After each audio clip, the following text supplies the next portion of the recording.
I'm Bill Johnston, co-chair of the Affordable Housing Team at the First Unitarian Church of Hamilton. All the major parties agree that we have an affordable housing crisis.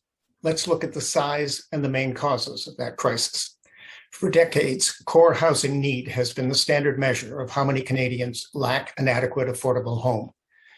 A household is in core housing need if its home needs major repairs, or is overcrowded, or it costs too much. And if the household couldn't find an adequate home elsewhere in their community that was affordable.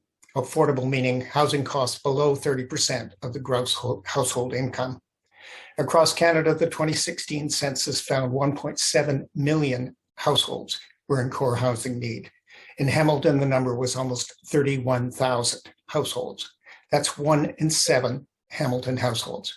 At minimum, paying too much for housing compromises other necessities from food to healthcare. At worst, it's homelessness. The situation is not improving for two main reasons. The most important is that affordable private sector rental units are vanishing.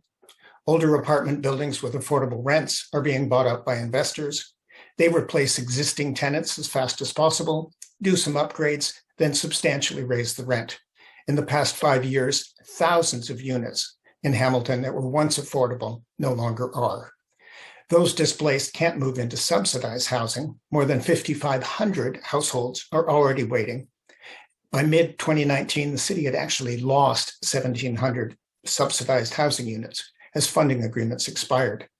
That's more than the number of new affordable housing units that we've been able to build in Hamilton in the past 2 decades.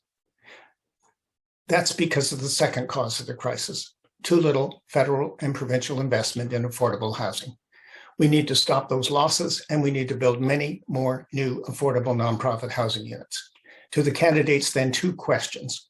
With almost 31,000 households in Hamilton in core housing need, how many new units of nonprofit housing will your party fund in Hamilton over the next 4 years? And what will your party do to stop the loss of affordable units?